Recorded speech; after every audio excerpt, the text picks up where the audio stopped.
Hello and welcome to the Motor Racing Passion Podcast, brought to you by Breakthrough Health and Wellness. I'm Luke Blattman, joined today by Daniel Blattman and Brock Schaefer, and we're looking at the two Super Touring Bathurst 1000s, the 1997 and 1998 AMP-backed events, held both years on the traditional New South Wales Labor Day long weekend. It's nearly 25 years since these races took place, and we'll start with what first comes to mind when we initially remember these races. Brock, you were pretty young at the time, but you've got one up over both of us. You were actually at the 1998 event. I was, and my only memory of actually I have two memories. One is of a dude that had one of those ride-on lawnmowers with an esky on it.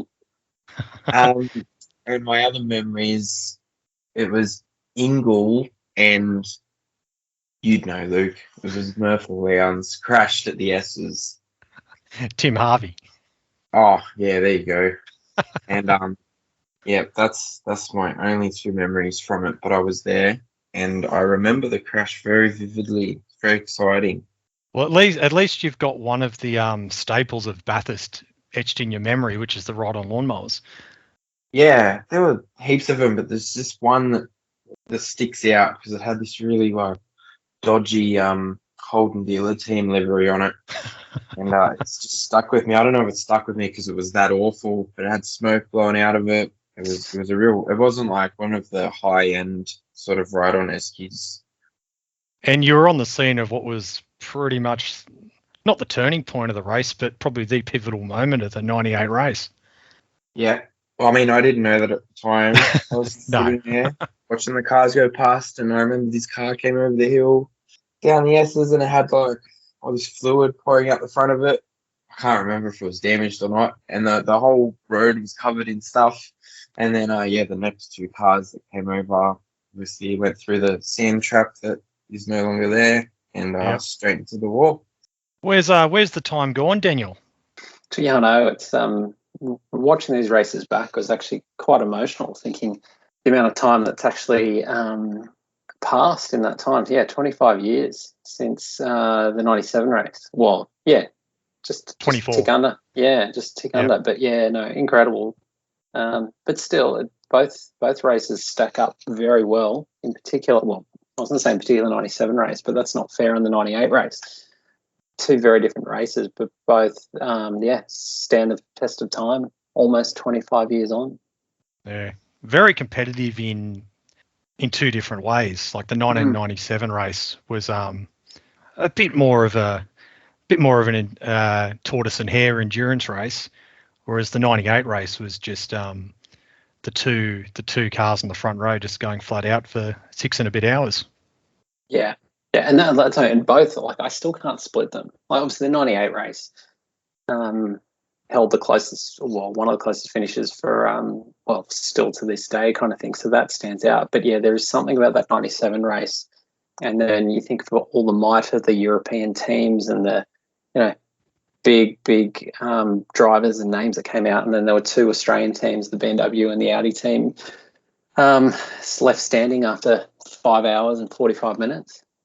Well, these races stir up a lot of mixed and varied emotions from a lot of parties, both at the time and still now. And we want to keep the politics out of this podcast as much as we can. That can all be for another time. But we want to sort of discuss these races for the great endurance races they were in their own right. But naturally, in some cases, it'll be unavoidable to touch on some of the politics that went on at the time. And I think it's important to at least explain as simply as possible how it came to be that Super Tourers raced in the 1997 Bathurst 1000. So in 1996 we had the AMP Bathurst 1000, run since 1963 on the New South Wales Labor Day long weekend, originally as a 500-mile race, and organised and run in 1996 by the consortium comprising the Australian Racing Drivers Club, Channel 7, and the Bathurst City Council. We also then, of course, had the 5-litre V8 touring cars, who had no ownership interest in the Bathurst 1000, and were invited to compete, which they did as always, and as they had done in previous years. And the 1996 race was televised by Channel 7. The 5-litre V8s then came under a new management structure for 1997, which included a fresh category name, V8 Supercars, and this new structure was immediately at odds with the Bathurst 1000 organisers, both over prize money and, more importantly, TV rights, as V8 Supercars did a deal with Channel 10 for 1997, which included televising Bathurst. The problem here was the Bathurst TV rights, of course, weren't V8 Supercars to sell. Channel 7 was a part owner of the Bathurst 1000, had televised every Bathurst 500 or 1000 since 1963, and had a contract to televise the Bathurst 1000 until 2004. For various reasons, no compromise could be reached, and V8 Supercars ended up putting together their own deal with the Bathurst City Council to hold their own new event at Bathurst later in 97, leaving the traditional Bathurst 1000 event to put together a deal which the consortium had been teeing up in the background while compromise talks were happening in case they failed, with the International Super Touring category to headline the then 34-year-old Labor Day long weekend event. Super Tourers weren't new to the mountain though. They'd competed as a class in the 1993 and 94 Bathurst 1000s alongside the V8s and had a pair of support races at the 96 Bathurst 1000. And a local standalone Super Touring Championship had also been held in Australia since 1994. So theoretically there was a local base to build an entry from. But straight away the international appeal and the prospect of the European cars and teams coming to Australia to compete was the focus. I guess the international angle is something we're familiar with these days with the 12-hour, Daniel. Yeah, exactly. I think and one of the things that definitely caught me with this race was it was a bit of a throwback to the 1987 World Touring Car Championship round that doubled as a Bathurst 1000.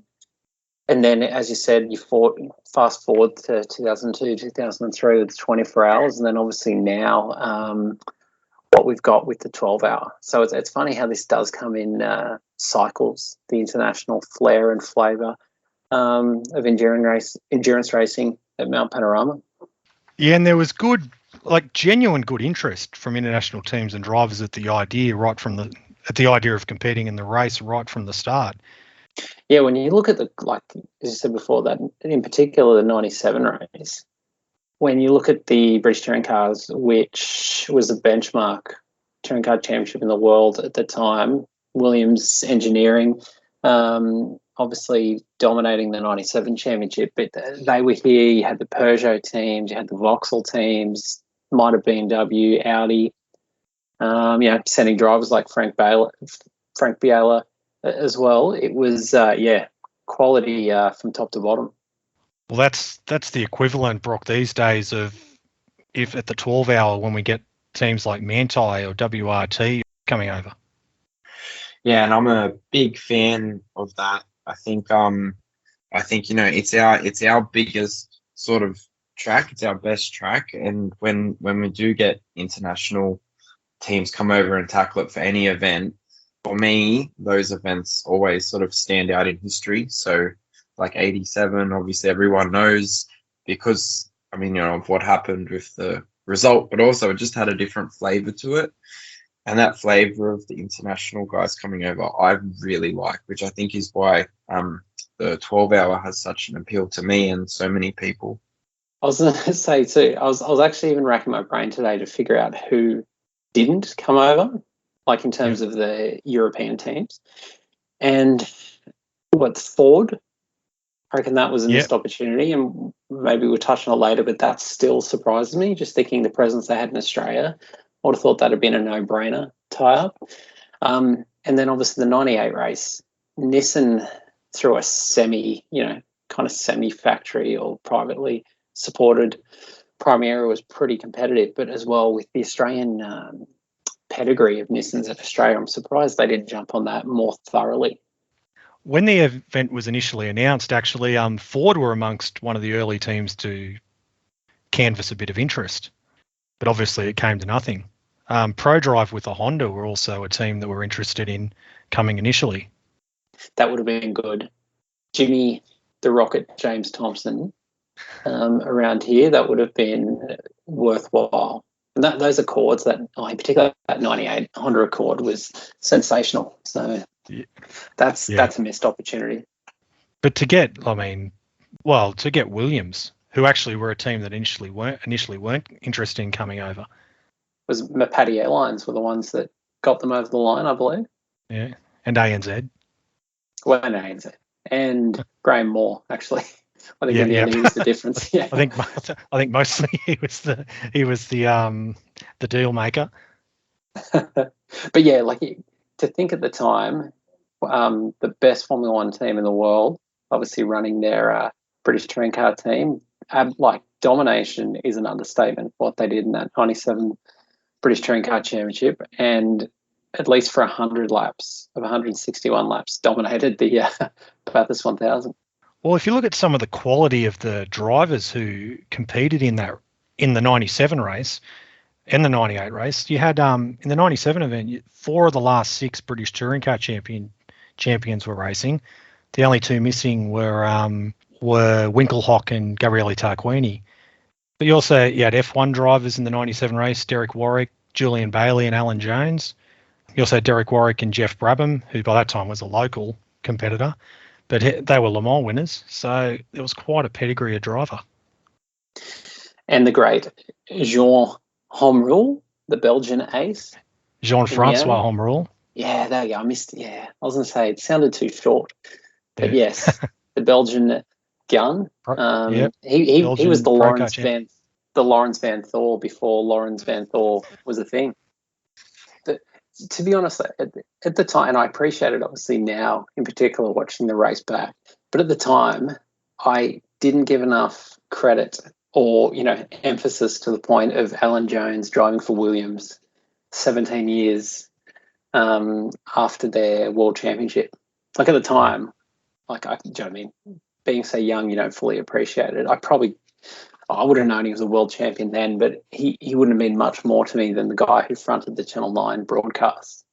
But now when I look back on it, that was actually quite a momentous occasion for him to be reunited driving that. So, yeah, that's something I really, second time round, had greater significance than I gave it at the time. My earliest memories of Australian touring car racing is the Group A era, and the first Bathurst I sort of remember is 1987 with the World Touring Car Round. So I was sort of accustomed as a kid to European drivers and cars coming out, and not that I really overly missed it during the early 90s towards the mid 90s. I loved Bathurst as much as always, but when the Super Touring race was announced, I was pretty excited to the fact that some international teams and drivers could come over with their own cars and be able to be on the pace straight away. Yeah, and I think that was the telling thing. They're on the pace, but they're also setting the pace. What was Alan Menu? It took him 4 laps or something, which is scary. Yeah. 3 or 4, yeah. And set the fastest time. Yeah, and then obviously we'll get to it later, but what Plato did as well as, that was his rookie season in these cars. So just on a tangent though, Luke, as well, in terms of when you ask 24 years on, what do we remember about these events? Yeah. Dwayne Bewley pushing his Peugeot 405 over the finish line and then collapsing and then later be disqualified is one of the biggest travesties of motorsport in this country. Well, I guess rules are rules, but that was an emotion charged finish to the race. I mean, everyone was willing him to get that over the line. Yeah, there's the crowd absolutely cheering him on, him having 2 and 3 goes, trying to steady himself. I think you think after 6 hours worth of driving for him to be doing that to get there. Great coverage for Fastway Couriers as well. So, yeah, kids, if you don't know what we're talking about, punch that into Google or in YouTube, and some of the best 3 minutes of your life that takes a guy to travel about 15 metres. Well, he had to push it a fair way. It was up the hill too. Yeah, it wasn't. It wasn't as if it was it was quite an effort, and I think the officials waving the flag probably knew it was he was going to get disqualified, because I mean the nose of the car only just about gets to the line, and then they flag him. And in fact, he collapses straight away, and lucky the car doesn't It roll almost back over falls him. on. Actually, Yeah. Yeah. There's actually tow trucks and things that are like just steaming past him as well. So good. yeah. But Uh, well, well, of course, that was a local car that competed in the '97 race, and there was a good bunch of local cars that competed against the international cars that weekend, and ultimately won out. But I mean, first of all, the Diet Coke BMW team. When I rewatched these races, like they were a fantastic team. yeah, that was super impressive. Because you think too, that was what was his name? Lyle Williamson, I think, who Yeah, he was led running the it, team. but I mean that was the not the remnants, but it was basically what was the Frank Gardner's team. Yeah, that's what I'm saying. Frank, did he finish up 96? Yeah. Early 96, yeah. And then sort of BMW took more of an ownership of the team. So, But they which were in hindsight was not the greatest move. But no. That was super impressive. You think the speed, they actually qualified pole. Obviously went on to win the race, but that was a well put together and a local effort too. Yeah. I was surprised they didn't roll in your Steve Sobers or your pick your international drivers. Well, they had a third car, and which was entered and ran a few laps, mainly for David Brabham during '97 race week. But initially, that was earmarked for a European pair.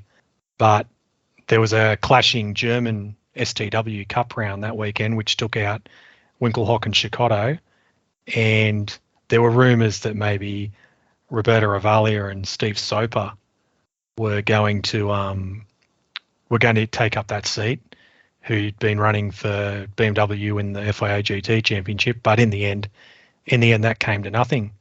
But I mean they didn't need them in the end. Jeff Brabham he was fastest in provisional qualifying, and then obviously Morris got pole in the shootout, and they were on the road 1-2 in the race. And really at the time that team was just as professional as HRT. I'd say more professional in a lot of ways. Well, yeah, their budget was up there, and budget up there. They had a bit more class about them. So I fully agree with that. One thing that stood out for me in the races from BMW were their pit stops.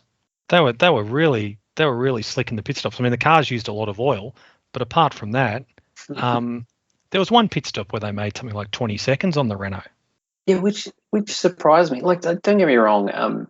You think of that '97 British Touring Car Championship. There were no pit stops. Like it was a foreign concept for, let's say, the Williams team and the Vauxhall teams. But still, you'd think with European, heritage of endurance racing, your Spas and your things like that, people would have been a bit better prepared in that sense. Obviously, the BMW team and the Audi team had, involvement with your Sandown 500s, your Bathurst 1000s as class cars or outright cars, so they were a bit more drilled. But I was amazed the difference was that big. The Brad Jones Audi team, that was Brad Jones Racing's first attempt at doing the Bathurst 1000 in 1997 and 98, and they were where you'd expect them up the front. I think it was more the car that hurt them more than anything. Yeah, it just didn't have was running a lot of weight that year, which obviously hurt them up and down. But it was built like a tank. Only one of them made the top 10. The second, number 11, Audi Cam McConville's car didn't make the top 10. But they just trucked around. But ultimately, it just didn't have the punch. So especially in '98 as well. They were really left standing in '98. Yeah, hung in there though. But you could tell like the latest Volvos, and because that car was, I suppose that was the 97 spec Audi then in the 98 season. So TWR, although the Nissan just moved on. Yeah. Although I'm not sure there was a 97 spec A4. I think even in the British touring cars in 97, it was still basically a 96 spec Quattro because they'd moved on to developing the front wheel drive car for 98. I think they just had a bit more weight pulled out of them for the 98 race, but as you said, not that it mattered. Funny too, at the time, I don't think I believed it. Looking back on it now, the Oryx liveried Audi looks so much better than the silver Audi in 98. I agree totally. That's a mega livery with the dark blue and red. I love that car. Yeah, it was so good. Like, I think at the time, all I wanted was, I'm like, oh, just be like the British Touring Car Championship with the 4 rings. But now looking back on it, I'm like, that was a sweet car. And I've actually got a 1/18 scale of the Audi just looking right across from me right now. I agree completely. I remember watching when I watched them both back. The 97 livery is fantastic. I mean, the silver one looks okay for 98, especially with the bright yellow wing mirrors and that. But yeah, there was something about the orange and blue and white livery. And the other thing is that when they moved to the as like you said, Daniel, you were taken a bit as a kid by the silver and the silver with the red rings, but that also equated to no sponsorship dollars. Oryx jumped back on, and it was such a waste. It's like they peeled off the Audi 4 rings and just stuck a black Oryx, and I was like, what are you doing? Like, pick one or the other kind of thing. So they should have just repainted them red for the 98 race. Yeah, exactly. So, but anyways, that's small detail. Paul Morris did a good job in the Audi as well. In 98, he seemed as quick as the number 1 car.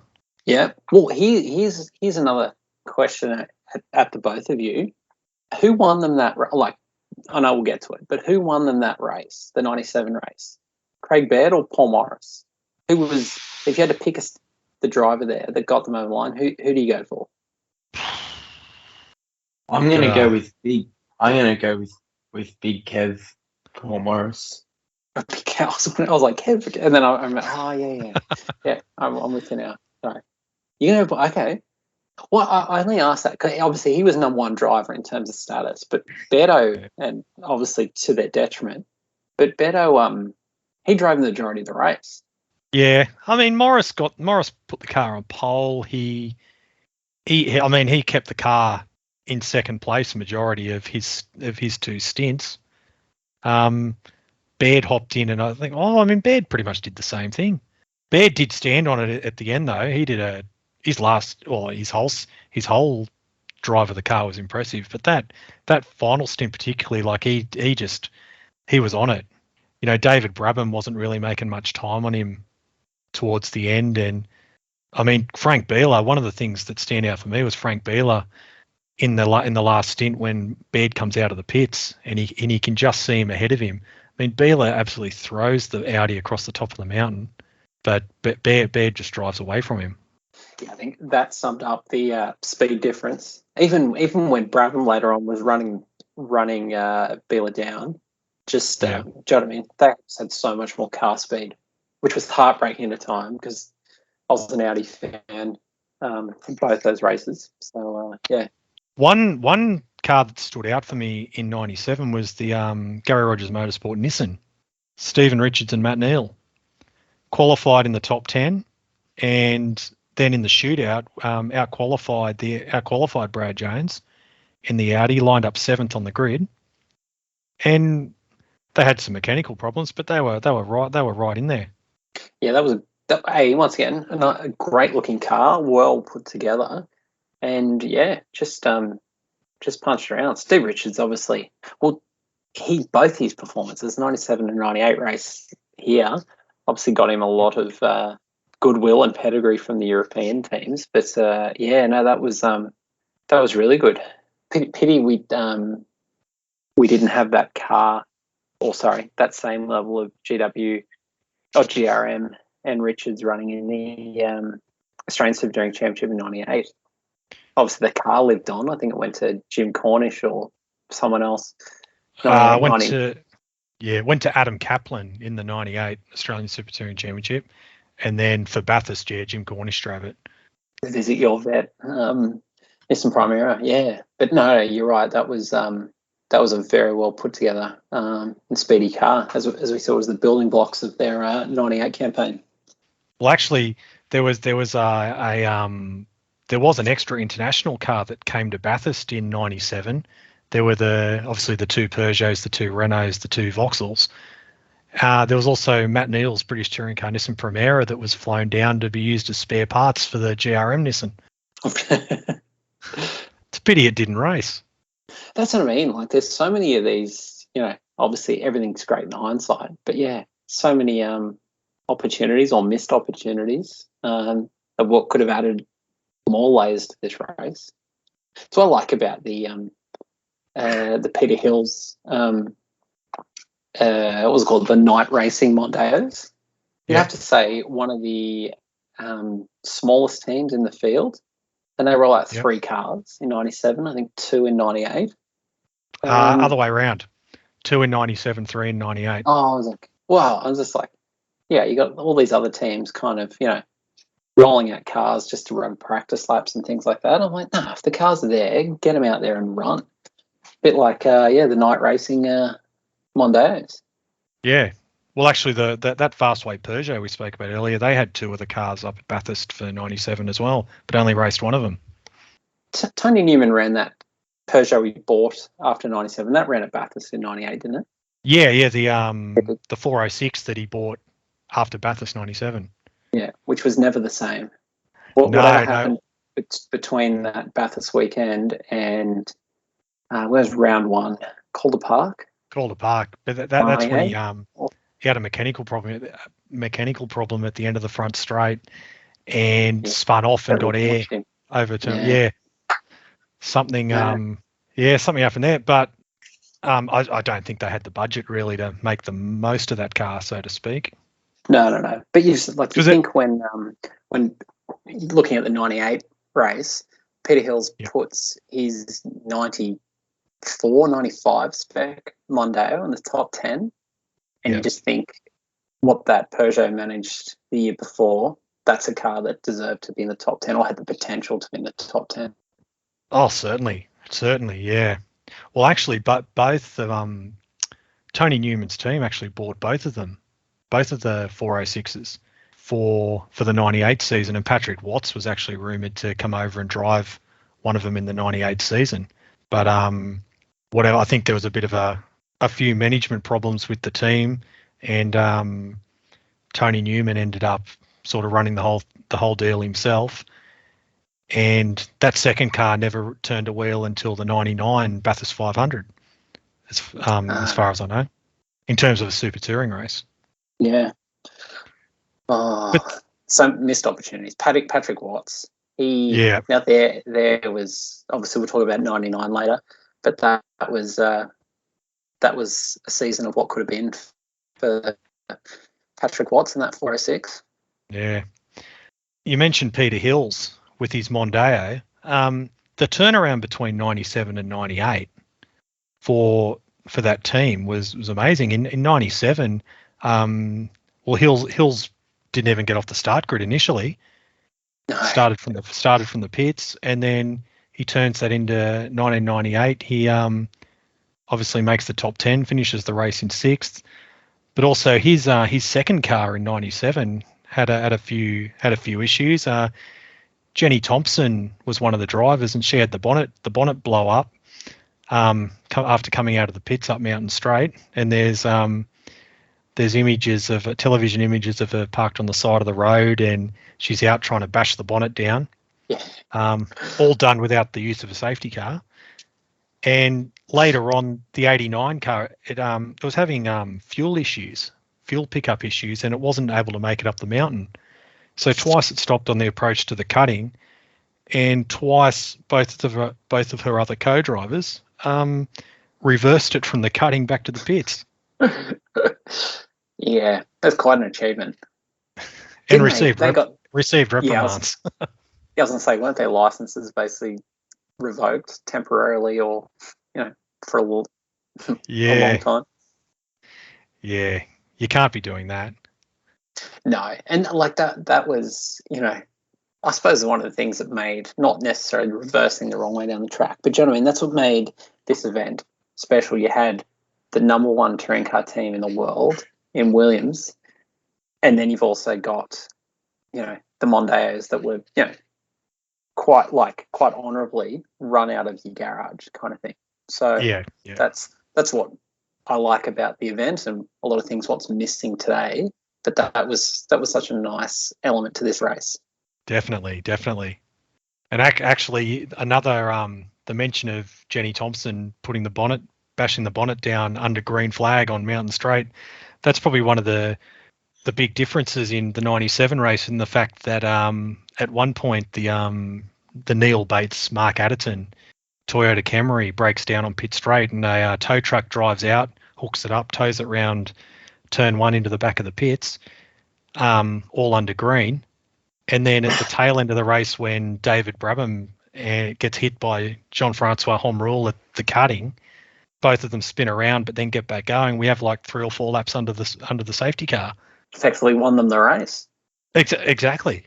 I wonder if But I don't mind that, because if you have a look at the footage, Brabham and Jean-Francois are basically doing 3-point turns in the entrance to the cutting.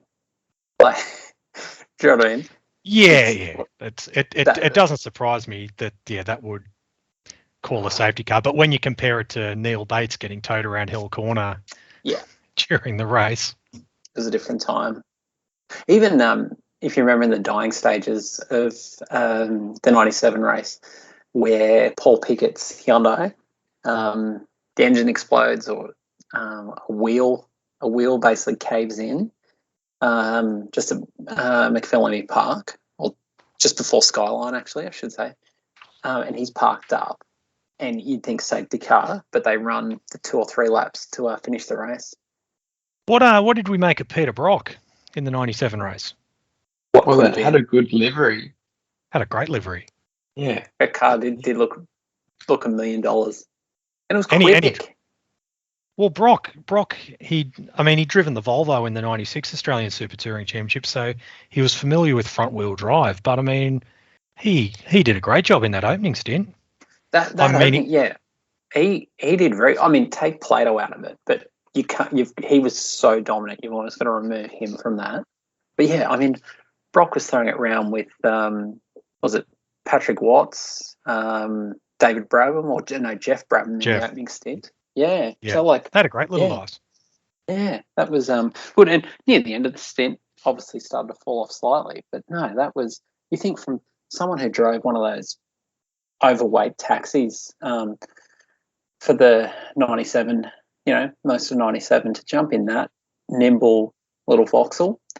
No, that was hugely impressive. And then obviously we'll come to it, but that pit stop, I shed a tear rewatching that again, because it was just a complete waste. Yeah, well, it undid the great first stint. Well, they dropped a lap and a half, I think. Pretty much, yeah. So it's all she wrote. Question though, did Brock get any testing in beforehand? No, I don't think so, no. Well, that's more impressive, isn't it? Well, yeah, exactly. Just come out and drive that. Yeah. Well, it showed he didn't have any testing on the first day of practice on Wednesday, when he rolled it at Caltex Chase. Oh yeah. Oh, there you go. I had forgotten that. Yeah. But no, he was. Derek Warwick was really quick as well. Like, Derek Warwick went from 9th to 4th in the shootout, and he's pretty much then set up Brock's first stint. Which is, yeah. Well, and obviously, that's Warwick knew the car, could turn it on, and then give it to the safe pair of hands for the first stint. Yeah, no, it was very good. Do you know, and not jumping off, we'll jump back to it too, but the other thing I found interesting about that first stint was Peugeot half filling the car on that first stint. Now, of Radicic and Harvey. Yeah, and the number 6. I was trying to think, in regards of whatever category, Bathurst opening stints, who half fills cars? Well, I don't know if we're allowed to mention this, but that was how Jason Bright and Stephen Richards got off strategy in the '98 FAI 1000 Classic, which partly set up their victory. Okay, well, that's a decent answer then. I've maybe never watched that race, so that's yeah. Maybe they learnt it off MSD Peugeot. But it's interesting, so Brock Brock with the backing of the Australian Grand Prix Corporation in that Vectra. I mean, he did that event as the against the wishes of Holden and Mobil, but because it was his retirement year, both of them sort of turned a blind eye and didn't try to stop him doing the race. And I mean, Brock treated that as importantly as any other Bathurst, which was good to see from the event's perspective. Well, and I don't want to put words in people's mouths, but he viewed this as the real Bathurst, so to speak, isn't he? Like, he was going to race in this thing hell or high water. Yes, yeah, I think particularly once the deal got announced, he was like, I was never going to miss this race. Well, in fact, earlier in the piece, he'd been linked with a Honda alongside Neil Crompton very early in the piece. Of course. Yeah. Whether that was ever really going to happen, who knows? But it showed that he was being linked to drives right from the start. So does that mean General Motors or Holden in Australia didn't support the 888 cars at all? 97, I think in kind, they lent some hire cars, and from memory, Brock had Holden on his driver's suit, maybe on the Wednesday, but then it was missing for the rest of the week, and he had Vectra signatures insignia on his race suit. I think. Okay. So I think really they sort went of out of their way to help. Yeah, but then 98 was a different story. Holden got correct. Yeah. Holden. That was very much a General Motors effort. You had obviously the second car, the Warwick Cleland car in 98. Pretty much all it said on that car was Vectra. It had not a lot of other sponsorship, and obviously carried a Vauxhall badge on the front. But then you had the Holden backed car in 98, which was badged as a Holden Vectra, had Murphy and Ingle driving, and them two were two of the stars of the 98 race, really, I think. Yeah, and I think that was, but that showed you the opportunity. I think that Holden Vectra, and obviously it was on provisional pole and all that, but apart from the crash that obviously Brock got to see firsthand, that was that image or that car sticks out so much. And they outpaced Cleland and Warwick all weekend, which is incredible when you think both of them, Murph and Ingle, didn't have much front wheel drive experience. Murphy had 4-wheel drive Audi experience, but that was about it. Well, Murphy had raced the Oryx Toyota Carina in part-time in the 94 Australian Manufacturers Championship, and also did Bathurst alongside James Kay in the Carina in 94. So he had a bit, and then Ingle had done the second half of the 96 Australian Super Touring Championship in a Vauxhall Cavalier. So both of them had a little bit of front wheel drive experience, but I mean that wasn't what they were driving day in, day out in 97. Well, actually Murphy wasn't doing a lot of driving in 98, but no, I mean that Vectra was the only car to keep Richards Rydell and Richards Neal in sight in 98. Yeah, and then unfortunately, if it wasn't for if it wasn't for the peanut, as Russell Ingle called it, the Peter Van Brugel Nissan Sentra. I don't have any time for Russell Ingle and his bullying of other drivers. But what was it? It wasn't a Conrod. What was it? What was in the middle of the track that dropped the oil? It was something, but it came from the number 2 Audi. Yeah. Oh, the bit of debris came from the Nissan Sentra. Yeah. And then Audi ran over it. Yeah. Yeah, Paul Morris ran over it and sprayed oil all down the. I mean, there was probably a bit of oil that came out of the Nissan as well. But yeah, that sprayed oil everywhere, and then Brock was right on the scene as Ingle, and then Harvey came in, and then I think Wayne Wakefield in a Carina, he got involved in it afterwards as well, but that was off camera. Wayne Wakefield, just before his Commodore Cup days. Yes, it was. Yep, that was the next year, and after his Super Touring days in '97. Oh. in the Take me super back. cheap BMW. Brock, what do you remember Matt Neal more for, Bathurst 2000 or Bathurst 1998? Oh, Bathurst 2000, definitely. Yeah, I remember from this 98 race, because in many ways this was sort of the making of him. He was able to. It was one of the. He'd had good cars in the British Touring Car Championship, but this was one of the first times he'd been able to go toe to toe with a front runner in a British Touring Car Championship for all the 98 champion Rickard Rydell, and he was all over him for most of the second half of the race, or actually pretty much in every stint during the race. What do you reckon was more impressive, Jason Plato's first stint in 1997 or Rickard Rydell's pole lap in 1998? Oh, I'd go Rickard Rydell. No, because Rickard Rydell laps still get spread around everywhere. You still hear about it to this day, whereas Matt Neal's stint, you don't really hear about it that much. Jason Plato's stint. Yeah, sorry. got your Brits mixed up. I just feel that comparing them, it's like that's saying who's better, Fangio or Lewis Hamilton. Do you know what I mean? Like It's single not lap qualifying. Which moment's better? Yeah, I think no, you're right.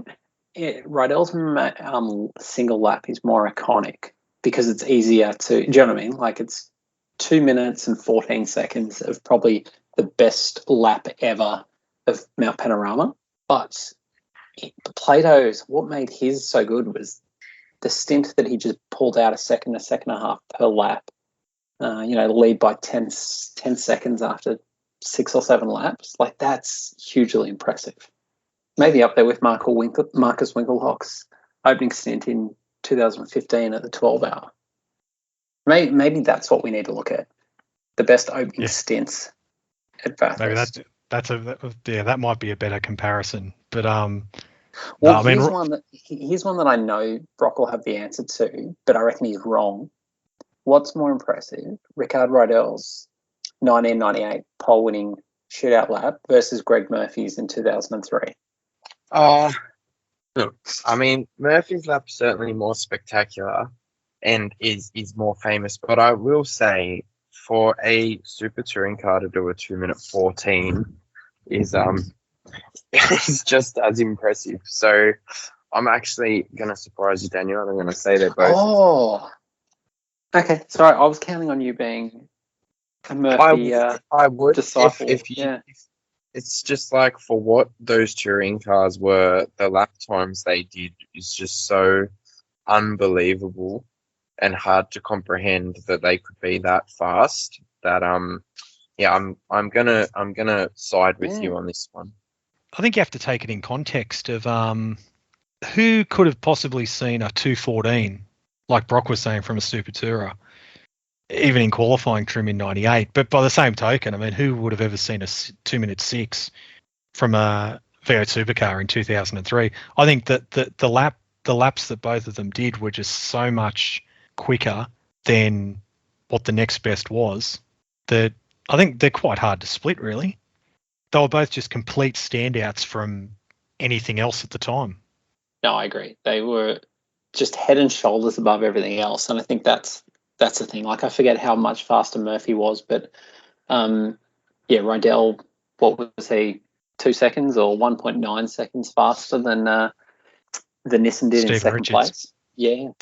So, well, if we're into comparisons, then okay, what was the better? What do you think was the more exciting moment? Rydell's pole lap or Menu just missing out on Morris's time in 97 by 0.02 of a second? It was pretty tight. Come on, a pole lap's always more exciting than someone missing out. Yeah.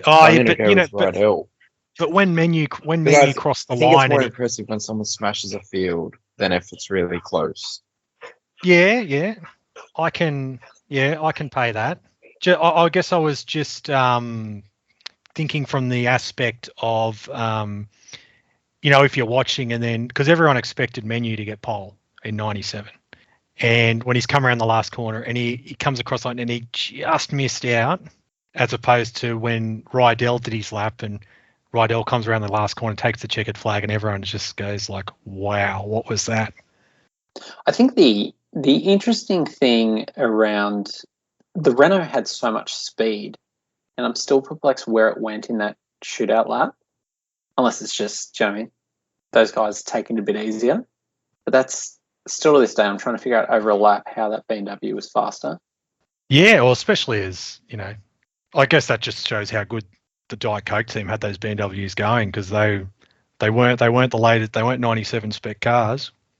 Yeah, no, it's true. And as you said, they ran to a schedule that weekend, and they weren't getting like flustered by the speed, or at least externally, not getting flustered. They just stuck to their program relentlessly, and then somehow wound up on pole and bossed the race too.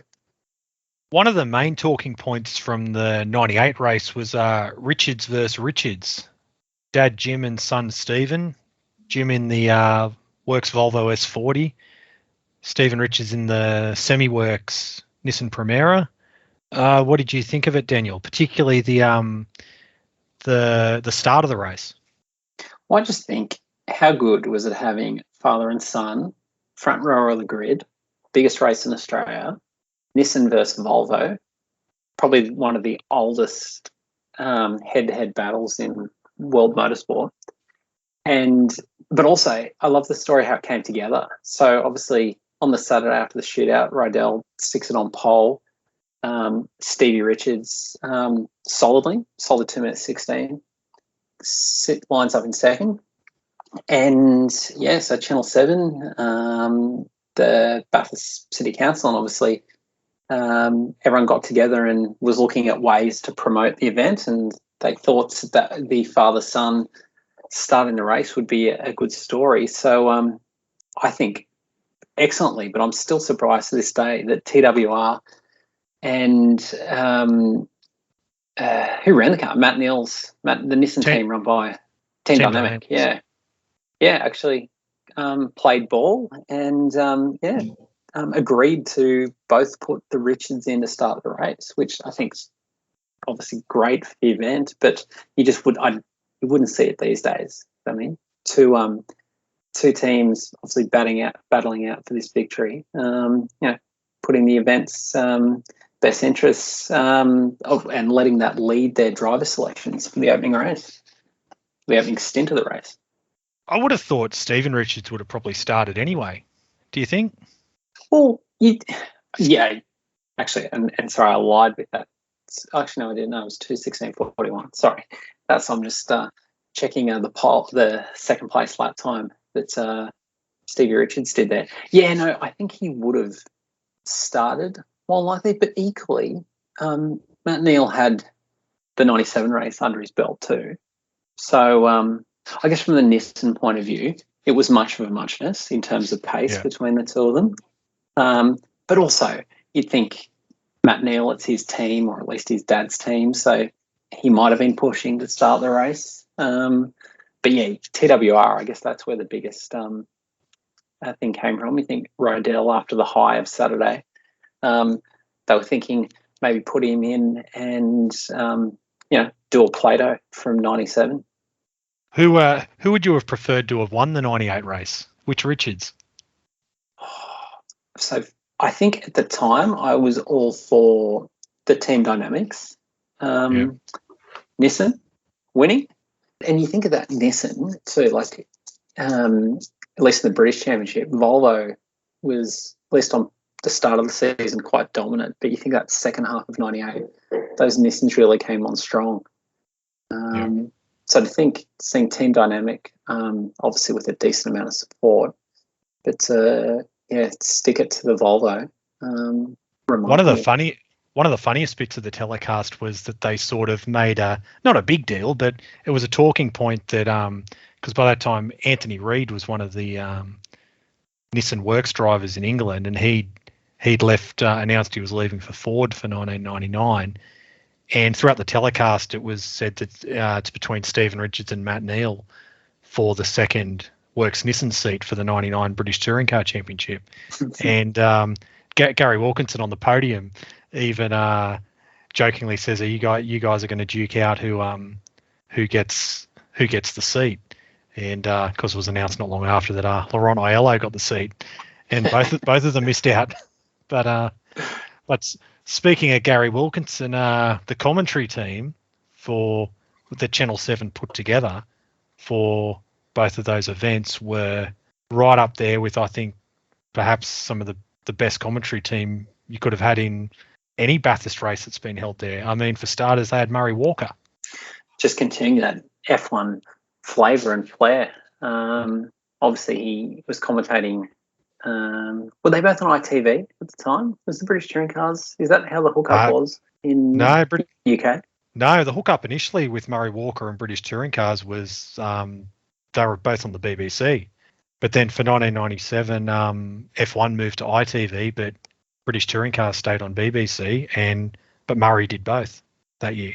Yeah, well, testament to how much he enjoyed the British Touring Cars, and obviously to come all the way down to Australia and call both those races. He obviously got a lap in Peter Brock's, Brad Jones's Audi, and then one of Peter Brock's originals, the Austin. Yep. Yeah, no, it was obviously testament to the event, but also how much he enjoyed it to come down here. But yeah, as you said, him with Moff, those dulcet tones. Who do we have? We had Pappy in the Pappy pits. and Pat Welsh in the pits. Oh, Pat Welsh, not a motorsport aficionado, I guess say, but he'd been around the sport through Channel 7 for a while, so he knew what he was involved in. Obviously, Gary Wilkinson led the coverage, the commentary team, and then Richard Hay, who was he knew what he was talking about. He'd been to Bathurst many times. He was the European touring car expert. Like I just said, Paddy Welsh, but Paddy Welsh, he was solid as a pit reporter, very capable. But yeah, no, I think they had a nice balance between the European expertise, Murray's flair, and then obviously Moff, and you think Brock in '98 as well jumped in the combox. I guess getting Murray Walker to those Bathursts was like getting John Hindhoff to the 12 Hours, Brock. Johnny Palmer, even better. Yeah. Well, Johnny Palmer is Richard Hay.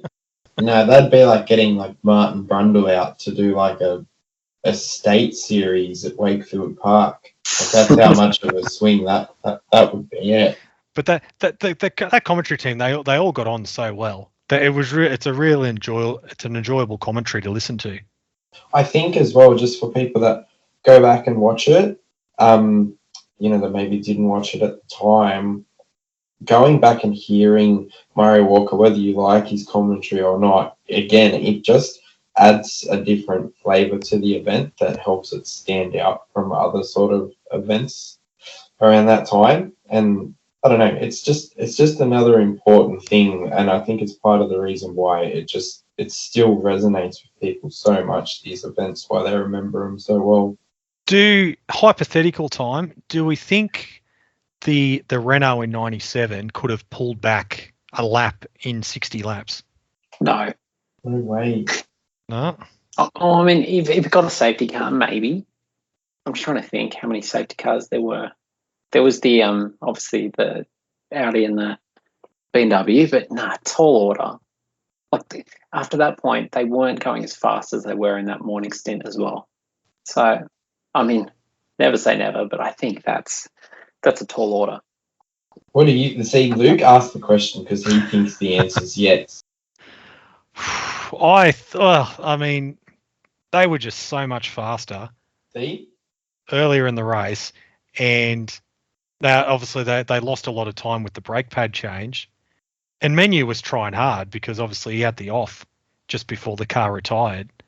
Now it's hard, obviously back then, the timing and scoring wasn't the same as it was today. So I'm not basing this off in-depth analysis, but on the outside, I don't see why they couldn't have at least had a good stab at it. Yeah, full lap though. Yeah, because I think they'd gotten back on the lead lap before they retired. They gained 2 minutes 20 seconds, say an average race lap, probably a bit slower. To gain that amount of time in 2 hours, I don't think so. maybe if you like had the whole day to do it with green flag running, maybe. I think it was too competitive. I think the BMW sort of managed the gap as well.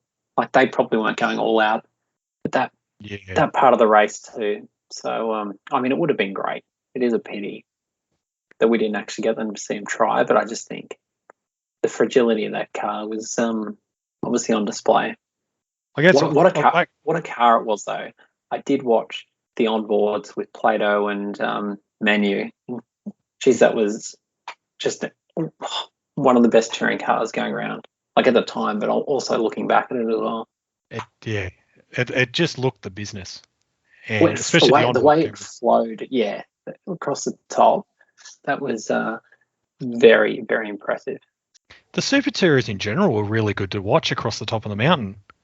Yeah, I think from Griffin's Bend basically to Forest Elbow, they were they really did come into their own. There's footage of Warwick. I think it was in the shootout. I mean, he holds a really nice slide across McPhillamy. Even can't remember, was it Morris or in the '98 shootout? The Audis too. Obviously, they had no car speed, but they're drifting the thing, sliding it, which is no small feat in a four-wheel drive Audi as well. Yeah. One thing I did like about the end of the '97 race was it was like a Le Mans finish with cars crawling around. Like for instance, the Fastways Peugeot 405 we mentioned earlier on. It was parked under the bridge on about lap 155 near the end of the lap. And then so it's obviously waited for most of the leaders to crawl. Then it's crawled down and he ended up pushing it across the line. Well, then, and the number 11 Audi finishing with 3 tyres. Yes, did too. Get across. Yeah. Actually, another thing from the end of the '97 race, during David Brabham's sort of charge towards the front when he's all over the back of Frank Beeler, he tries to duck down the inside on the run to McPhillamy, a bit like Van Gisbergen and Bernd Schneider in the 2014 Bathurst 12 hour, when Van Gisbergen had that big go at Schneider and everyone's like, oh, you can't do that. And hang on, when he had a big go at Schneider, oh yeah, actually, you're right. I thought, when Van Gisbergen made that comment about he saw the big German head bobbling in the mirror. Yeah. Oh, sorry, I was thinking that more than the lunge he tried. Yeah. A few interesting things to come from the '97 race was that it was Michelin's first Bathurst win since 1969. That is a unique bit of history. And another part of the interesting was obviously the race was backed both years by AMP, who they were right behind the original change to the Super Touring regulations, and it was pointed out that the AMP sponsorship of the 1000 was its largest sporting commitment outside of the Olympics, which obviously these races were in the lead up to the Sydney Olympics in 2000. That's incredible. That was 3 years. It was the era for like 3-letter acronym. That's a very good point, actually. Well, and actually, seeing as you allude to FAI, FAI obviously they sponsored the Warren Luff, Julian Bailey Honda Accord in the 1997 race, and then promptly, of course, in 1998 came to be the title sponsor of the FAI 1000 Classic, and proudly stated that they like to support races with Australian cars. The hypocrisy in that statement is ridiculous. So out of the two races, if you had to pick your favourite thing that sticks out? That's a tough one because there's so much. Definitely the big crash, because that's like what I remember. It's like my first vivid memory at a racetrack. I think just for me, the duel between the Nissan and the Volvo and the closeness of the finish. I think that's it. What was it? 1.9 seconds over 6 hours. That was incredible. And I think that stands out, which is saying a lot because you think of Brabham brothers winning the Bathurst 1000 that their dad didn't.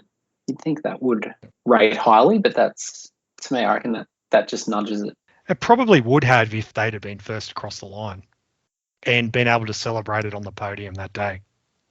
Yeah, fair. I think that's... You're right. That's a good point because it didn't get announced till the next morning, did it? Yeah, later that night, maybe the next. I think later that night I heard about it. on the late news. Yeah, okay. Yeah, no, that did kind of steal their thunder. But they still proudly to this day, proudly say they won Bathurst together. Hard to argue.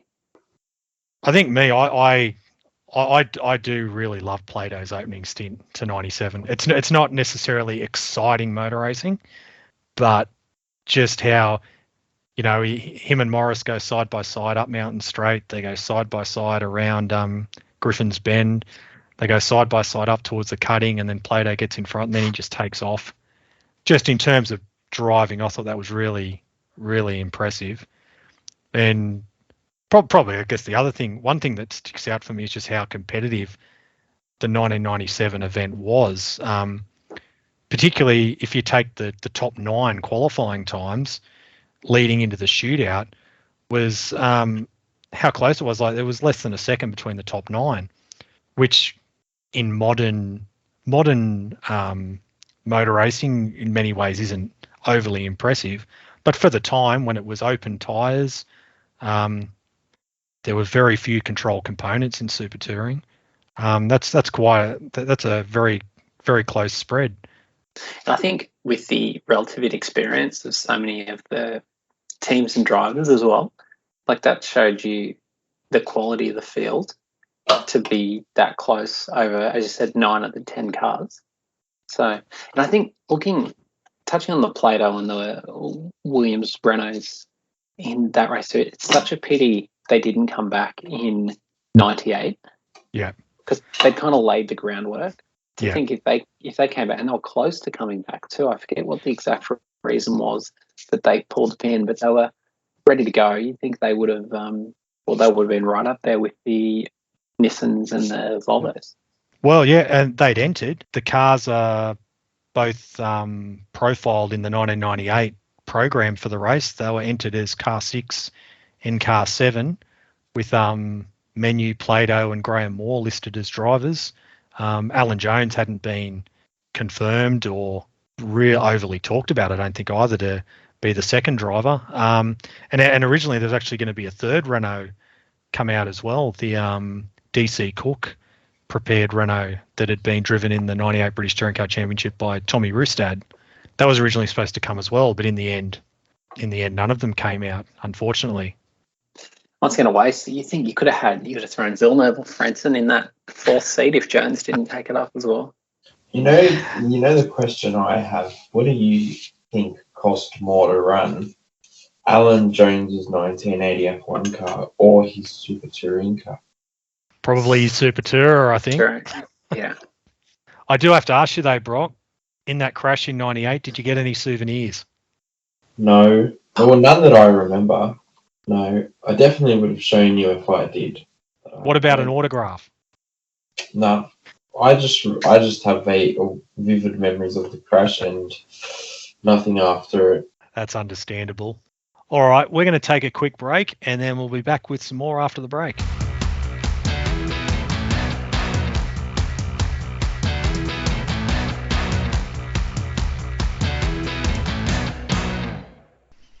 Breakthrough Health and Wellness.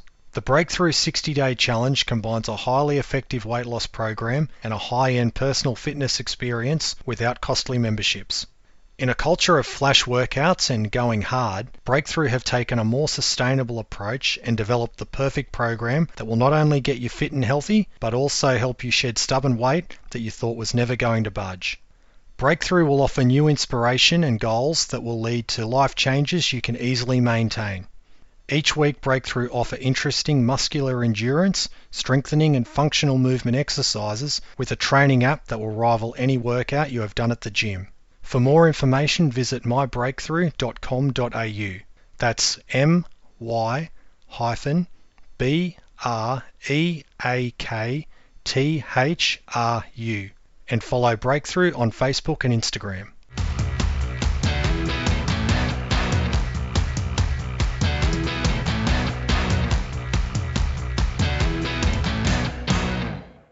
Welcome back to our podcast on the 1997 and 1998 Super Touring Bathurst 1000s. Now, after the 97 race, it was announced that Super Tourers had signed a 5-year deal with with the Bathurst Consortium to continue as the face of the traditional great race. As a sign of, I guess, in a way, how successful the 1997 race had been, Tony Cochrane had said straight after the 97 race that it would be inappropriate for him to comment. And Wayne Caddick from Tiga had said that it was a good race and a good finish. But he also wondered if the organisers could sustain the losses, which admittedly Seven and the consortium had openly admitted that they had expected to make a loss from the 97 race. Ultimately, Daniel, do you think Channel 7 did enough in those 2 years with the event? Well, it's hard to fault them because of obviously they did fund a lot of, in particular the shipping, getting these teams out. My only criticism would be that, if you're going to make that investment in 97 to then slowly pull that back over the next 2 years, seem to undermine that investment in the first year. That's where I could critique Channel 7 a little bit. But then ultimately you look at from 2000 as well, the formula in Europe started to weaken. So then potentially Channel 7 were just 1 year ahead of the ball game anyways. So, still, I think, that investment over 1 year to basically put that amount of money in, I think they had to go hard for the next 2 years to, make the most of that investment. What do you reckon, Brock? Yeah, pretty much what what Daniel said. With the way that the series sort of ate itself alive internationally, it didn't really matter what they did. It was going to do the same here. And I think as well, the public were definitely on side of the touring, the 5-litre touring cars. So I think they did a lot. Probably could have done more in the second year, but ultimately I don't think it would have made that much of a difference. I think, which the other thing too is you had the unique scenario where the actual Super Touring Championship was played on Channel 10 throughout the year, but then there was Bathurst on Channel 7 for the 1000. So I think that was the way the contracts were, but I think Channel 7 could have gone after the championship broadcasts more heavily and then almost used the championship in the season to obviously build interest and leverage the 1000, whereas it kind of felt that it just turned up each October, which was a bit of a concern. I also wonder whether they needed a lead-in endurance race as well, which costs, just adding more cost. But I wonder if that as well would have been turn one of the championship races into an endurance race or something, just as that little lead-in to the 1000. Yeah, I agree with both of you. I mean, in some ways, Seven invested, as we said, a lot of time and money. As you said, Daniel, they imported the cars, the British cars. I mean, across both years, they gave the event 13 hours of coverage across the Saturday and Sunday, just as they did pre-1997. So, you had your 3 hours on the Saturday, you had your 10 hours from 8 to 6 on Sunday. And also, not to forget, in 1998, they purchased the ARDC's land at Bathurst, which included the pit building and paddock area and the infrastructure, which is quite a big commitment given at the time the ARDC was in some financial issues, not only owing to obviously the losses from the 97 Bathurst 1000, but also they were in the process of moving from Emeroo to Eastern Creek. And ultimately Emeroo Park was sold as well. But so I guess that's quite a big commitment Channel 7 was still putting in. But also, like you said, Daniel, I think they treated it like situation normal. They just telecast Bathurst like they always did, and people would just watch as they always did, when they maybe could have gotten away with that if there wasn't the V8 race a couple of weeks later. But I think they needed to educate the audience to a brand new style of racing for the traditional event. And I think, as you said, part of that is they needed to have been able to get the TV rights, which as far as I know, they didn't even try to. But they needed to get the TV rights and cover the Super Touring Championship for all of 1997 to sort of build the fan base and prepare the fan base for the event. And they could have got the British touring car rights as well, and almost, you know, you'd had a 2-hour package of the British and Australian series running year round to obviously build up towards it. But you look at Channel 7 at the time, and I think they were more interested in, the AFL was obviously nationally kind of exploding with its broadcasting at the time, which is unfortunate. But yeah, I think that's where they could have done more to leverage that investment, you know, for not a lot of money. You probably could have. I mean, a lot of people criticised Channel 7's coverage of the V8s in '96, especially there in the southern states. But I mean, Super Touring could have probably been happy with that deal. Yeah, in terms of I know Super Touring preferred post-produced coverage, but I mean, Channel 7 still offered same night coverage in the southern states, and you know, you got a bit of a better deal in New South Wales and Queensland and that. But I think it would have been good if 7 had sort of backed it for the whole year rather than just expected people to watch at Bathurst. Like, although it had the traditional date, there was nothing about it that the Australian motor racing fans, there was nothing for it really to compete against the touring cars, like the 5-litre touring cars. Like, it was different sort of coverage. It was different commentators. It was different cars. It was, you know, largely different drivers. I think it would have been better off doing sort of what the 12-hour is, where it's a different time of year. It's different, you know, it's different enough and separated enough from the 1000 that it can stand on its own feet and be successful.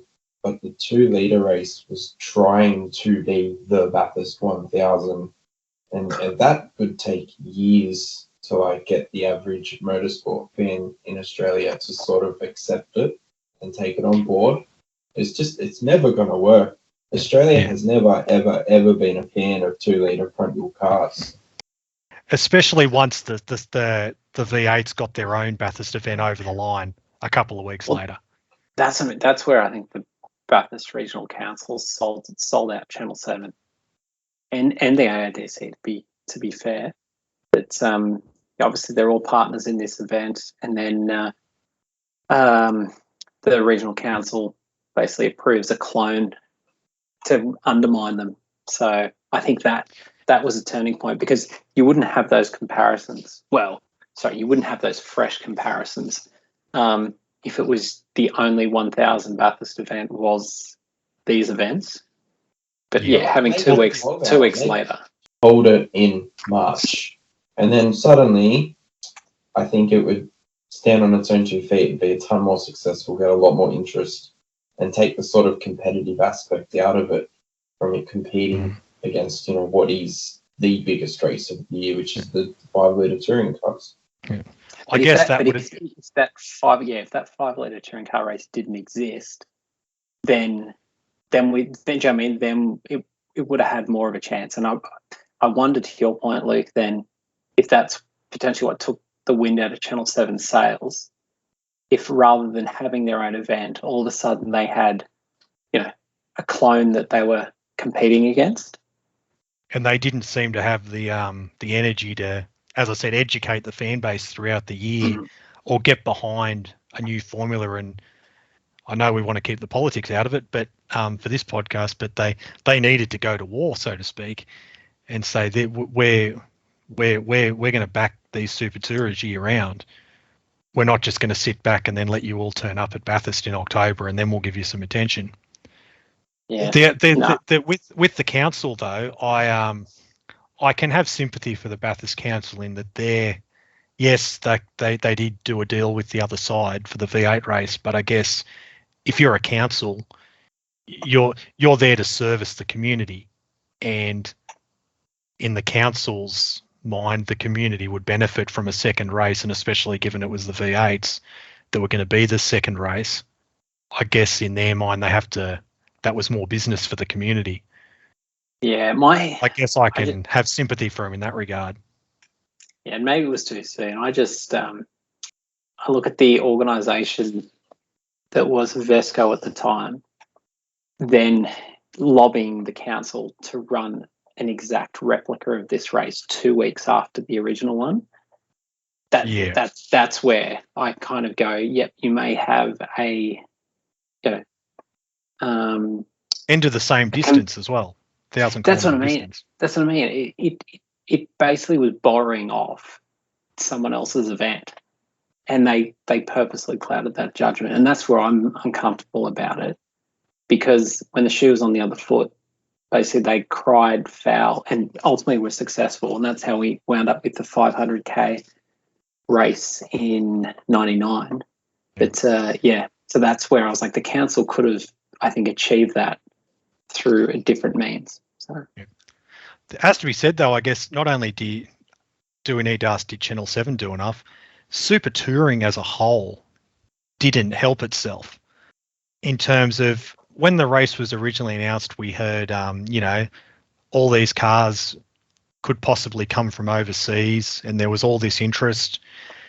And early on, there were claims that, there was early talk that GT production cars could have been part of the grid for the 97 race as a second class, but early on, Toka UK boss Alan Gow, he said he had a preference for a Super Tourer only field in 97, and was saying that they'd have a field of 35 to 40 cars. That just didn't happen. In the end, we only got 6 cars each year to come out from England. I think that's where Channel 7, and I don't know, but you'd think in terms of economies of scale and bang for your buck, they're paying for all the freight, and I think they're going to get 15 cars or whatever, and then only to wind up with 6. That's that undermines them a little bit too. But I'm surprised as well, as you said, with the likes of Alan Gow, Terry Morris, people like that there wasn't more push from that side and actual investment from that side.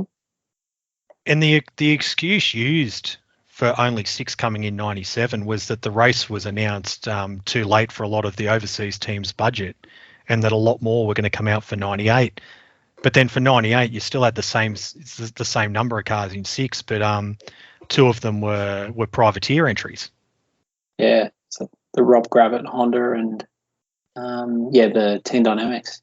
If they did it at a different time of year, again, like another parallel to the 12-hour, that's part of the reason they run the 12-hour so early in the year, because it's the best time for teams to come over from overseas.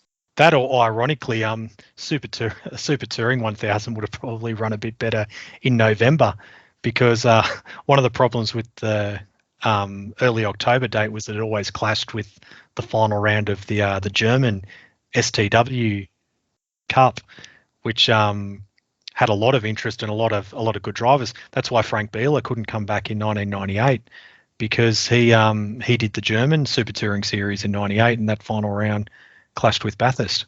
Yeah, see, that's where you think they could have been smarter.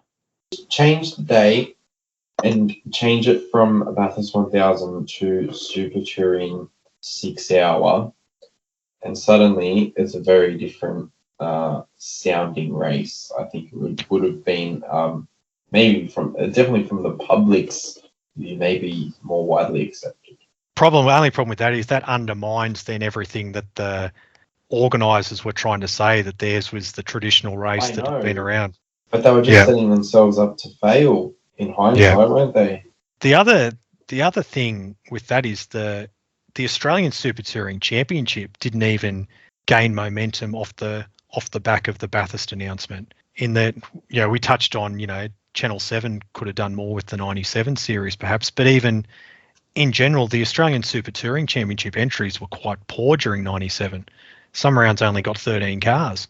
Yeah, but look at the 2 rounds after the 1000, Emeroo and Lakeside, was it? Yeah, Lakeside, Emeroo, yeah.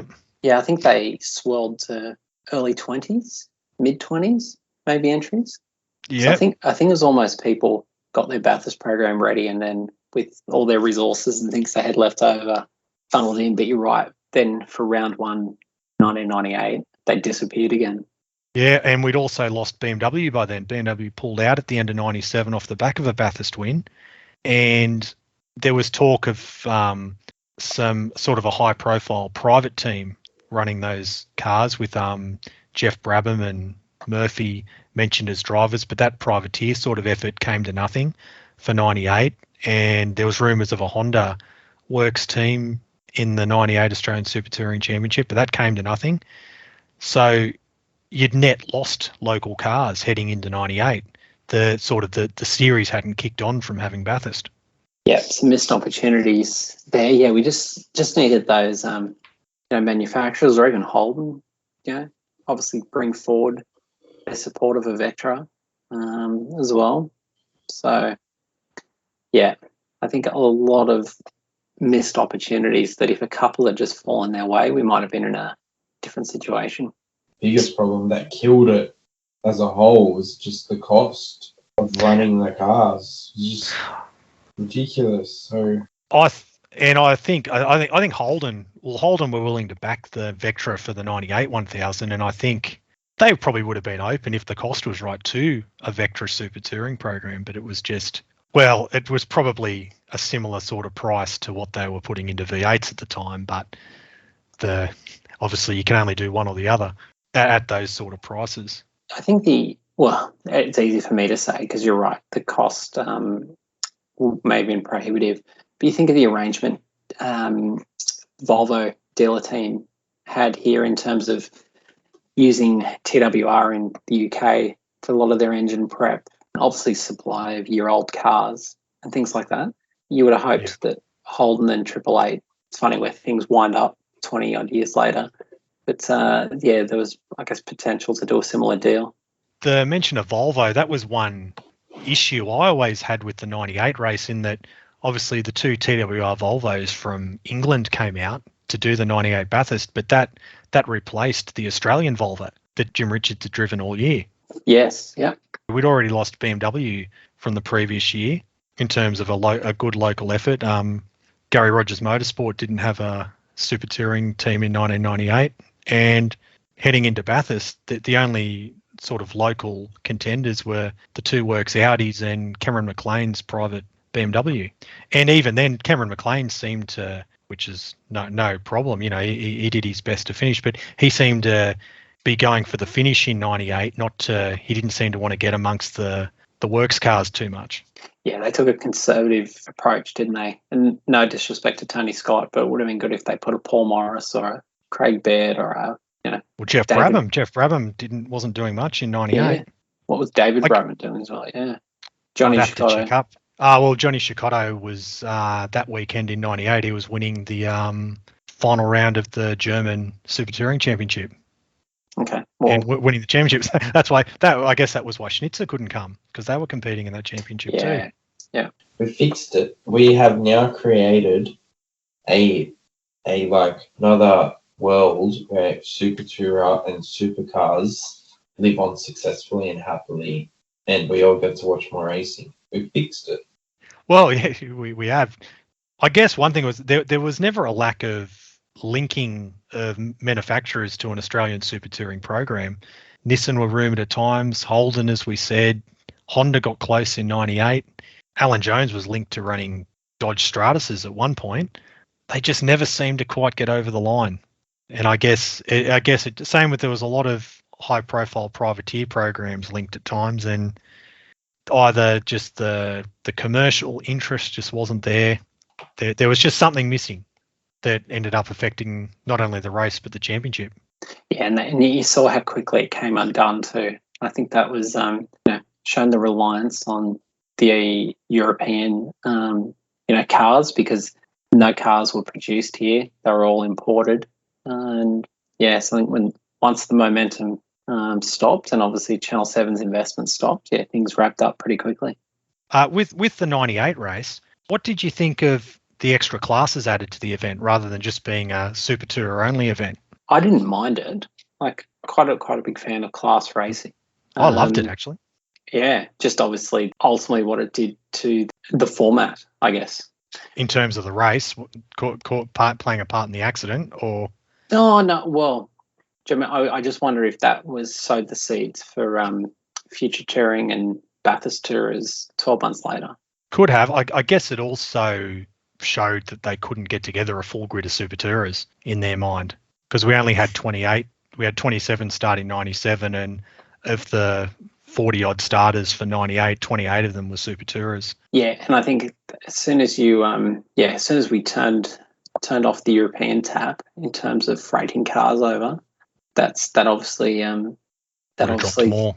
Yeah, and put the pressure on. But yeah, looking at the 98 race, I have no concerns about that. Any part of slower cars having an accident, because for the most part it was pretty clean. And I think having some different classes, it's not made those obviously the Group A years, but also even that 93 and 94 race with the 2 litre cars running with the 5 litre cars. It kind of took me a little bit back to those events. What did you think of the class race in 98, Brock? Well, I love class racing, Luke, as you know. So I'm always a fan of multi-class racing. I love the slow cars. I love the fast cars. I love the traffic. And although it can detract from the race in some ways, anything that's a multi-class race or has that aspect to it, I am a huge fan. Yeah, I thought it was great. A lot of the drivers, the front-running super touring drivers, were complaining about the slower cars, but I did notice pre-race Peter Brock was very, very adamant to saying just it's the same for everyone. And you could tell he quite loved the idea of it. He was very pro, just forget about it and just get on, drive what's in front of you, and basically stop complaining. And although sort of a lapped car did stop Matt Neal from having one last crack at Rydell on the last lap of 98, I don't think he was going to get there anyway. No, and over 6 hours of running, there's ebbs and flows. It's unfortunate, but I don't think that decided the race. And actually, on Peter Brock, it's a shame he didn't. Given what happened in years later, with all his comebacks, it's a shame Brock didn't do the 98 race, because he seemed a bit lost in the broadcast, I thought. I quite enjoyed the Brock reports that flicked up going to and coming back from ads. Oh, they were good, but he just seemed a bit. I don't know if lost interest is the right point, but I don't know. There was just. I think it was his first year in retirement, so I think a bit of adjusting. I liked his banter with Brad Jones. That was always entertaining. But, I think given we'll get to it in a bit. He talked about making a comeback for the 99 Bathurst 1000 to drive with James in a junior tourer, but and obviously he had subsequent comebacks after that. He may as well have just raced the 98 race. Yeah. Well, it's funny though, and obviously it's a different time, but obviously when he retired full stop. There was there's no reason why he couldn't have jumped in the 888 Vectra and just been a co-driver, or jumped in with Brad and gone around in an Audi or something. So yeah, it's funny how different time. The idea of just being a co-driver didn't jump up. But moving into 99, that was probably the time when we started seeing a bit of positive effect from the Super Tourers being involved in Bathurst, in that Volvo upped their commitment for the 99 Australian Super Touring Championship to 2 factory cars. We had Paul Morris come back and run a private BMW. Patrick Watts came over and did the early rounds in a Peugeot from England. Jamie Wall was trying to put together a deal. He ended up only doing the first round, but he had plans to bring an English Nissan over. Peter Hills also, he'd freshly updated his Mondeos, and there seemed to, and actually for 99 also the Super Touring Championship had actually moved to Channel 7, which gave it some synergy with the 1000. But at the same time, pretty much immediately after the 98 race, there were questions being raised to Seven's commitment, citing $5 million losses. And then Seven, in early 1999, as we mentioned earlier, they said they weren't going to pay to import British touring cars to come over for the race. Around this time, management company Advantage International, who for many years had a relationship with Peter Brock, they were brought in to help promote the Bathurst 1000 for 1999 and alleviate some of the dollars that Seven were losing. And with Advantage coming in, their early plan for 1999 was for the Bathurst 1000 was to keep the Super Tourers, but for the second class in the race to be the Junior Tourers, which is another story in itself. But Junior Tourers were basically born out of Oscars, and they would go through many name changes, which we don't need to get into now. But at the time, they had their name change from Junior Tourers around the time of the Bathurst announcement to New Millennium Oscars. Problem was CAMS wasn't on board with this and refused to issue a permit for the Bathurst 1000 if these Junior Tourers or New Millennium Oscars were in the grid with the Super Tourers. An unusual move by CAMS. Well, yes. Worth remembering at the time they had a share in Avesco as well. Makes you sick, doesn't it? Then the organisers of the Bathurst 1000 tried to get a permit through Bob Jane's Oscar company, but the Bathurst City Council refused to accept this and said they would only let CAM-sanctioned events take place on the track.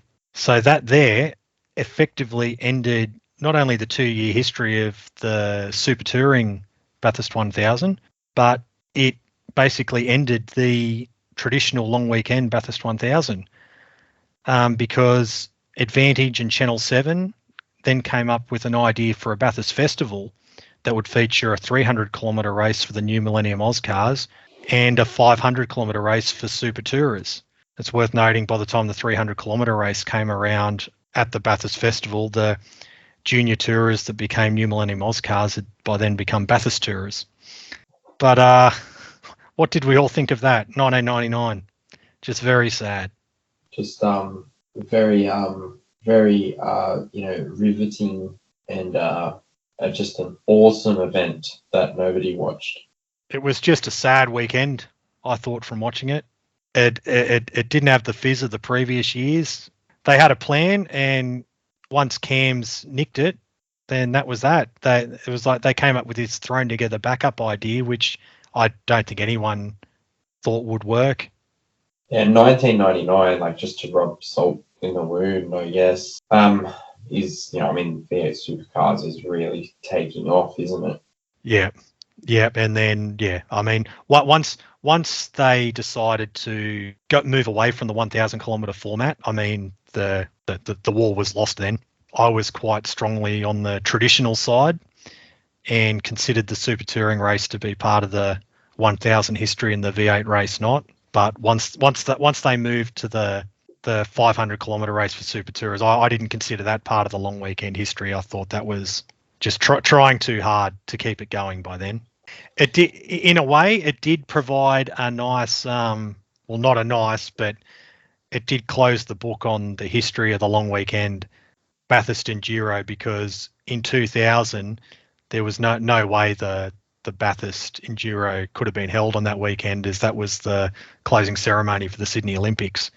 So there was going to be a break in tradition in 2000 anyway, no matter which way you looked at it.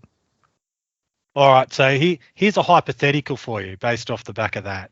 If the separate V8 race for 97 hadn't been allowed to happen by the council and Super Tourers were the only 1,000 in 1997, where are we by the year 2000?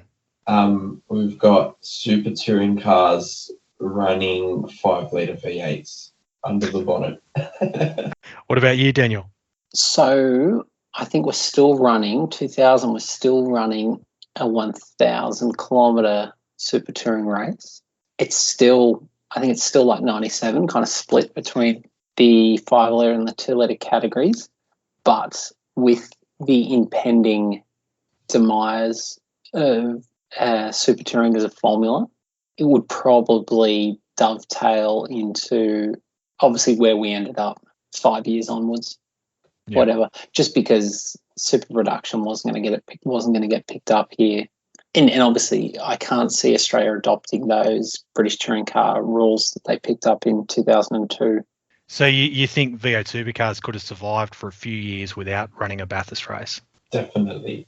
Yes, but they wouldn't have had the momentum that they had, because I think by them not racing there, they do lose some of their, momentum and some of their supporters.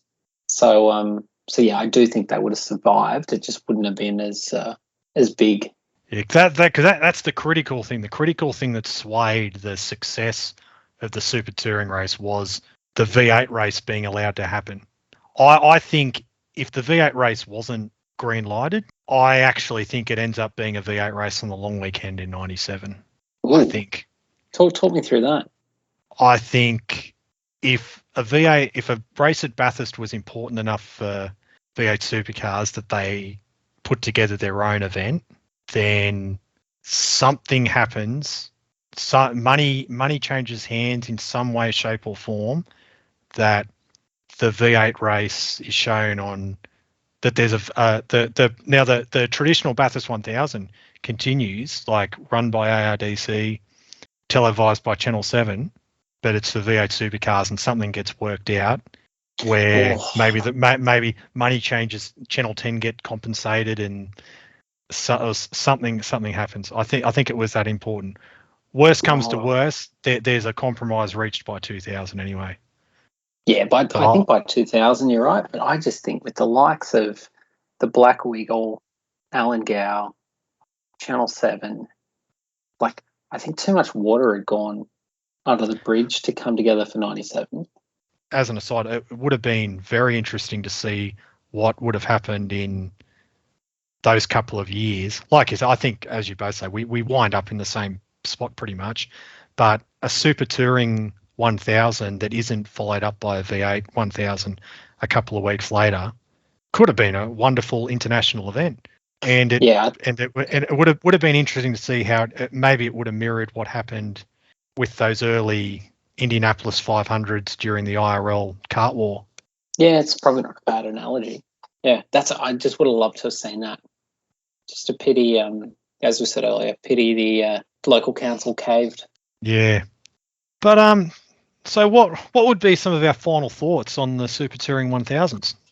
Well, I've had a lovely time reliving both events. I've even snuck in a bit of the 99 events because whilst it did have that unfortunate somber mood over it, seeing those cars in the rain until the Volvo's tyres went off I found it pretty entertaining. Just wish there were two Audis out there.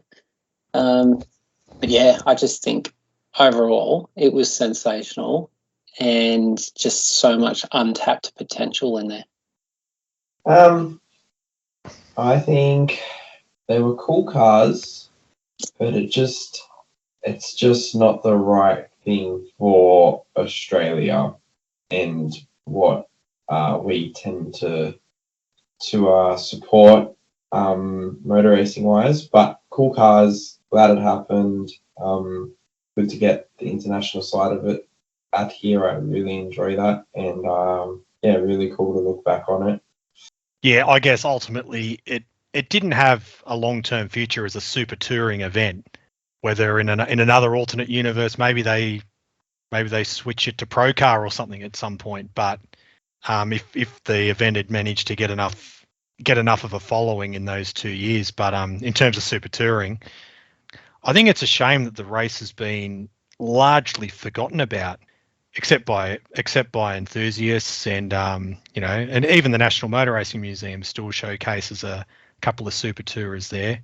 But it's like Australia Motorsports sort of tucked these events away as sort of skeletons in the closet, and they only sort of get referenced when, well, it got mentioned a bit when Volvo came into V8 Supercars in the mid 2010s. But other than that, they just seem too hard to explain, especially in a motorsport industry where the media only wants to talk about the good things. And these events, I think a lot of the media just find them too hard to explain, or which I think is a shame because they were two awesome car races. The 97 event was just a great endurance race where we had the Renault take off and the BMWs and the Audis sort of held back, and they ended up being able to get to the front of the field when the when the hair broke down. 98, as we said, you had Richards and Richards and a Nissan versus Volvo battle wall race, and in many ways, sort of the 98 race summed up the Bathurst 1000 as a whole, the 36 years of the event. And that's it. I just thought they were great races, and I thoroughly enjoyed them as a 14 and 15-year-old, and I loved going back and watching them in preparation for the podcast. And I think they're both very worthy Bathurst events in the history of the race, whether you think the history of the race ended in 1998 or whether you think the history of the race continues today. Well said. That's where we'll wind up our chat on the 1997 and 98 Super Touring Bathurst 1000s. Please jump onto our Facebook and Instagram pages to share any memories or share any comments you have about the two events. Thanks to Daniel and Brock for joining me to talk about these great races. Thank you to Breakthrough Health and Wellness for their support, and make sure to visit their Facebook and Instagram page, as well as go to Breakthrough's website, mybreakthrough.com.au. Thank you for listening, and we'll be back with another episode very soon.